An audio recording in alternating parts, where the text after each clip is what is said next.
रसूल करीम सल्लल्लाहु ताला अलैहि वसल्लम ने नजर की सफाई पर सबसे पहले तवज्जो दी है। हमें अपने बच्चों को ताड़ना है, हमें अपने बच्चों को देखना है, हमें इन्हें खुद पकड़ के अच्छी मजालस में लेकर के जाना है। और सुनो, मेरे हबीब पाक सल्लल्लाहु अलैहि वसल्लम ने कितनी पाबंदी फरमाई। कोई मौलवी हो, कोई पीर हो, कोई फकीर हो, कोई दरवेश हो, कोई दरबार का सज्जादा हो, कोई किसी जगह बैठने वाला हो, किसी को भी औरत के साथ तन्हा रहने की इजाजत, सारे बोलिए इजाजत, किसी को भी औरत के साथ तन्हा रहने की इजाजत बिल्कुल नहीं है, कतन नहीं है। मेरे नबी करीम सल्लल्लाहु अलैहि वसल्लम ने फरमाया जहां मर्द और औरत इकट्ठे होंगे तीसरा शैतान होगा। इब्ने हजर कहते हैं, एक सहाबी ने अर्ज की, हुजूर अगर वो दोनों नेक हो, अगर दोनों नेक हो, तो मेरे हबीब पाक सल्लल्लाहु अलैहि वसल्लम ने फरमाया याहया के बेटे जकरिया भी हो और ईसा की वालदा मरियम भी हो, तो फिर भी मैं दोनों को अकेले रहने की इजाजत नहीं देता। जब उनको इजाजत नहीं है, जब उनको इजाजत नहीं है, तो बाकी कोई किस खाते में है। मैं सुनता हूं और आज मैं बबांगे दोहल कहता हूं, हमें वो दरबार भी कबूल नहीं है। सुन लिया जाए, मेरी बात को नोट किया जाए, हमें वो दरबार और मजार भी कबूल नहीं है जहां बुराई और मंशियात के अड्डे कायम है। हम उन दरबारों पर भी फौरी तौर पर हर लिहाज से कड़ी निगरानी करने का और पूरी सख्ती करने का इरादा रखते हैं और खुद आगे बढ़ के उन जालिम सज्जादा नशीनों का मुंह नोचने का इरादा रखते हैं जिन दरबारों पर नशा बिकता है, जिन दरबारों पर गंद होता है।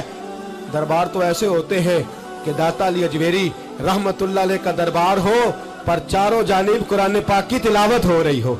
जुमा इतना बड़ा होता हो कि लाहौर में इतना बड़ा जुमा ही और कोई ना हो, दरस हदीस होता हो, दरस निजामी का मदरसा कायम हो और औरतों का जाना अलग हो, मर्दों का जाना अलग हो, पूरी शरीयत की पाबंदी हो, फिर किसी दरबार पर जाने की इजाजत है, पर न कोई किसी जगह भी किसी भी लिहाज से कभी न जाए। मेरे अजीजों, मंशियात के खिलाफ जिहाद, बेहयाई, उरियानी, फाहशी, मिल्लत का जवान अब अपनी नजर को छुपाना सीख जाए। और मेरे दोस्त देखना, बेटियों को खतरा किससे है? यहाँ हिंदू भी कोई नहीं, सिख भी कोई नहीं, आर्या भी कोई नहीं, खुद मत भी कोई नहीं, यहाँ ईसाई भी अकलियत में, यहाँ यहूदी भी कोई नहीं, लेकिन फिर भी बेटियों की अगर शर्मो हया महफूज ना हो। ये हदीस सुनाने लगा हूँ, हदीस है, हदीस रसूल है।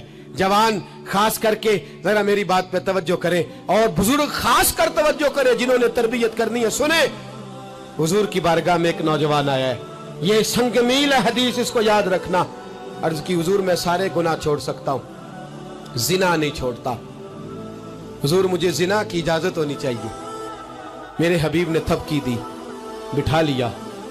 मैं कहता हूं हुजूर ने गुनाहगारों को मुआशरे से काटा नहीं, उनकी तरबियत फरमाई है, उनकी तरबियत फरमाई है, उनको करीब फरमाया।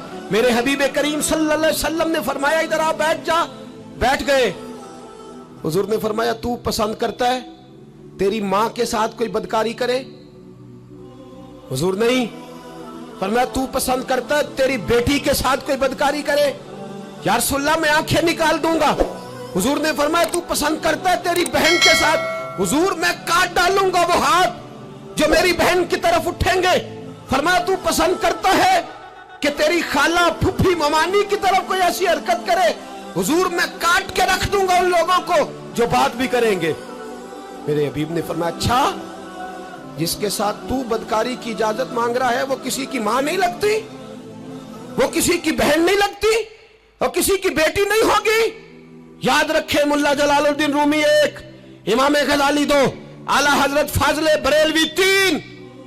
बुजुर्ग मुतफिका तौर पर लिखते हैं, फरमाते हैं जो गंद के साथ दूसरे घर में ताड़ता है वो अपने घर की खैर मना ले, जो गंदी नजर दूसरों पर रखता है वो अपने घर की खैर मना ले।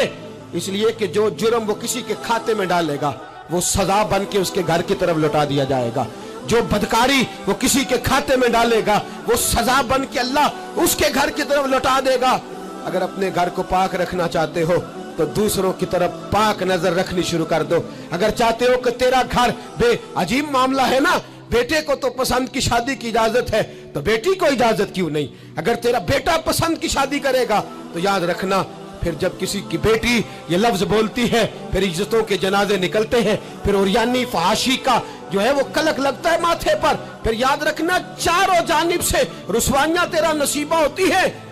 अगर तू बेटी को रोकना चाहता है तो बेटे का हाथ पकड़, अगर तू बेटी को साफ रखना चाहता है तो बेटे को शर्म हया की चादर उड़ा, अगर तू बेटियों के किरदार की हिफाजत करना चाहता है तो पहले बेटे को पाबंद शरीयत बना, पहले इसकी तरफ देख।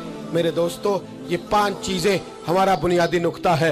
एक तो अमीर गरीबों की तहकीर करना छोड़ दे, दूसरा गरीब अमीरों से मांगना छोड़ दे, तीसरा इज्जत के साथ जीना सीखे, हमें हर हाल में सूद से हराम पैसे से बचना है, चौथा हर तरफ मंशियात फैली है, हमें इसके खिलाफ जिहाद करना है, पांचवा बेहयाई और यानी फहाशी गली गली नगर नगर निकल करके इसके खिलाफ हमने बोलना है।